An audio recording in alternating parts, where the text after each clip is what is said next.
genevactive.ch. Pascal Rambert, avec Libido Sciendi, vous avez choisi un titre qui peut nous rappeler une époque romaine où le peintre à qui l'on attribue les premières peintures de nu, Parasios, cherchait à prendre un moment qui était le moment le plus aigu, comme dans la mort. Quel est le moment que vous avez voulu faire ressentir avec Libido Sciendi ? Disons que j'ai essayé de faire quelque chose qui est qu'on voit assez finalement peu sur les scènes. Quand on prend le mot obscène, c'est justement ce qui est hors de la vision, hors de la scène. Je voulais montrer un acte sexuel. Du moment où, là en l'occurrence, deux danseurs, donc un garçon et une fille, se déshabillent, s'embrassent et commencent à pendant environ 35-40 minutes, à avoir, comme on dit en anglais, sexual intercourse. Souvent, on se sent empêché de montrer certaines images. Moi, j'aime bien montrer ce que j'aimerais voir. Donc, j'aime bien produire un théâtre qui est le théâtre que j'aimerais voir quand je me rends au spectacle. Et là, en l'occurrence, j'avais envie de voir ce que pouvait être une relation sexuelle avec un imaginaire qui soit différent de l'imaginaire immédiat que l'on peut avoir soi-même lorsqu'on a un rapport sexuel, et aussi une image qui soit différente de l'image pornographique en général, qui est en fait simplement la mise en finance de ce moment-là aussi. Donc la pornographie a souvent un imaginaire extrêmement pauvre, extrêmement codifié, répétitif. Or là, j'avais envie de proposer que le corps tout entier, puisqu'on est dans une pièce de danse, soit une surface sensuelle et érotique, érogène. Généralement, quand on regarde des spectacles de danse, les rapports de mouvement entre les danseurs, ils se prennent dans les bras, ils font des portées, ils se roulent ensemble, ils s'attrapent, ils se repoussent.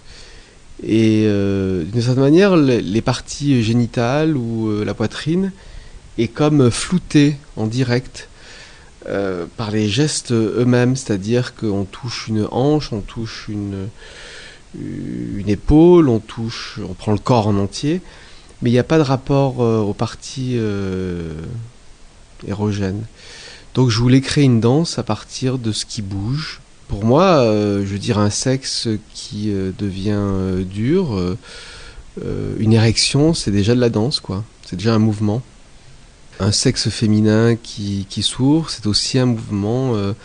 Une peau qui devient rosée, c'est aussi un mouvement. Alors, ça pose la question de qu'est-ce que c'est que la danse, qu'est-ce que c'est qui danse dans un corps. Donc ce sont des questions que je me suis posées et auxquelles j'essaie de répondre en proposant une pièce qui est, de mon point de vue, pas du tout pornographique, pas du tout obscène, pas du tout non visible pour des gens qui auraient évidemment un peu au-delà de 18 ans, parce que c'est toujours intéressant de ne pas se retrouver avec les ligues catholiques sur le dos dès lors qu'on fait un travail un petit peu spécial, mais de présenter un travail qui soit une autre façon, un autre imaginaire d'avoir une relation physique et amoureuse. Et pour moi, ça passait effectivement par la rencontre de deux corps et de voir comment pendant 35 minutes, 40 minutes, on pouvait avoir une relation qui mette en présence toutes les parties du corps et que les zones érogènes puissent être à la fois une bouche contre un pied, un coude à l'intérieur d'un ventre, un cou serré à l'intérieur d'une jambe. Je veux dire, la danse, c'est mettre en rapport des éléments du corps différents que les mises en rapport qu'il peut y avoir dans la vie en général. Donc j'ai simplement poussé cette ces mises en rapport dans des relations extrêmes. Pourquoi faut-il, quand il s'agit de corps nus, préciser qu'il ne s'agit pas de pornographie, d'autant plus que la qualification, elle met en évidence des normes qui peuvent changer. Pensons aux Romains et ces immenses phallus qui étaient disposés dans toute la ville. Bah là, en l'occurrence, je dis que c'est pas pornographique. Lorsque j'ai commencé à travailler avec les danseurs, je leur ai demandé de pouvoir tout accepter. Fellation, pénétration, masturbation, etc. Et puis finalement, c'est au cours du travail, c'est une pièce finalement qui s'est révélée être beaucoup plus un acte sexuel, je dirais presque sous-cutané, en fait. C'est-à-dire quand je regarde la pièce, quand je l'ai créée à Montpellier Danse en 2008, ou quand on l'a repris là dans mon théâtre au théâtre de Gennevilliers, chaque fois que je regarde la pièce, j'ai l'impression d'assister plus à une forme de prière intérieure en fait. Je trouve ça souvent bien de commencer sur les pièces, et il y a un mot en anglais qui existe aussi en français mais qui est moins joli. En anglais c'est serendipity, en français c'est sérendipité, et en fait c'est le terme scientifique qui désigne le fait de chercher quelque chose et de finalement trouver autre chose.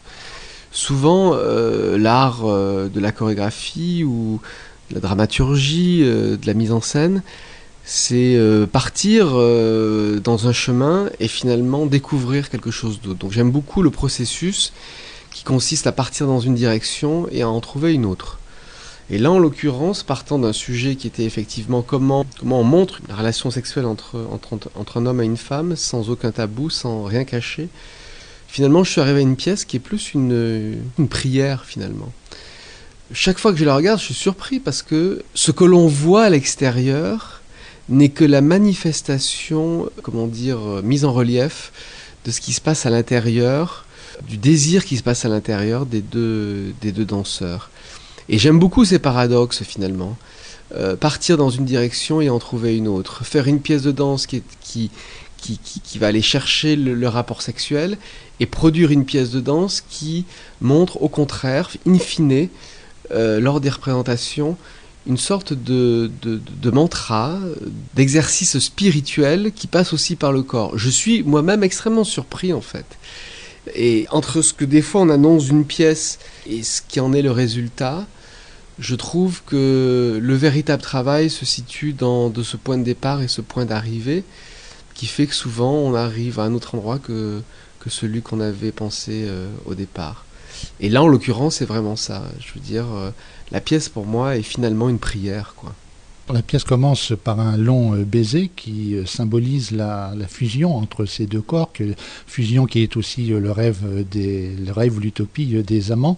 Mais si l'on reprend par exemple Bataille, quand il explique qu'essentiellement le domaine de l'érotisme est le domaine de la violence, de la violation, on voit aussi dans votre pièce ces danseurs qui s'éloignent, se rejoignent violemment. Comment est-ce que vous voyez ce rapport fusion-violation ?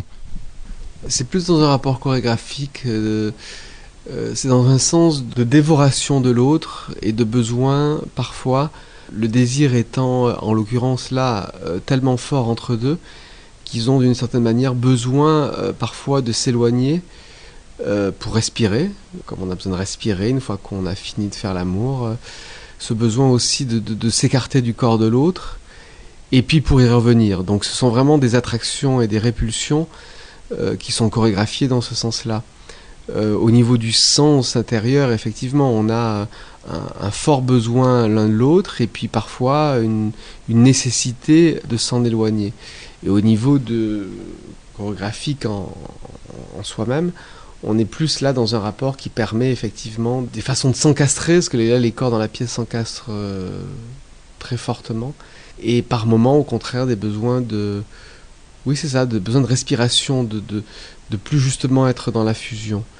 Mais il n'y a pas de violence dans la pièce. S'il y a de la violence, c'est une violence positive dans le besoin de passer dans la peau de l'autre, de rentrer à l'intérieur, de souhaiter se dévorer. Ça se dévore beaucoup en fait, il se dévore beaucoup.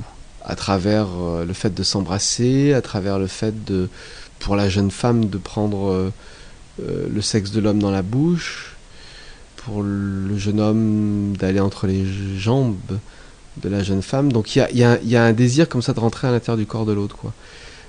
Mais qui a pour moi à chaque fois un vrai désir absolu, quoi, dont on sait très bien qu'il ne peut pas être entier, mais dont on essaie chaque fois dans ce type de rapport de tenter une forme d'oubli de soi-même, en fait. Je trouve que le moment sexuel, le moment de la jouissance et le moment avant la jouissance, pour moi, c'est le même chemin que le processus artistique, en fait. Je ne fais absolument aucune différence. Si j'ai fait cette pièce-là aussi, c'est parce que pour moi, l'art du théâtre n'est qu'une activation perpétuelle du désir et aussi du désir de la libido. Je ne peux pas mettre en scène de pièce si je n'ai pas du désir pour les acteurs avec qui je travaille ou les danseurs. Ils doivent ils correspondent aussi à un certain type physique. Ils correspondent à une forme de grâce, de beauté qui sont mes propres goûts. Hein. Je reconnais chez d'autres metteurs en scène, d'autres corps, etc. Moi, les corps que j'emploie sont des corps qui sont tout à fait typologés, qui ont une vraie typologie.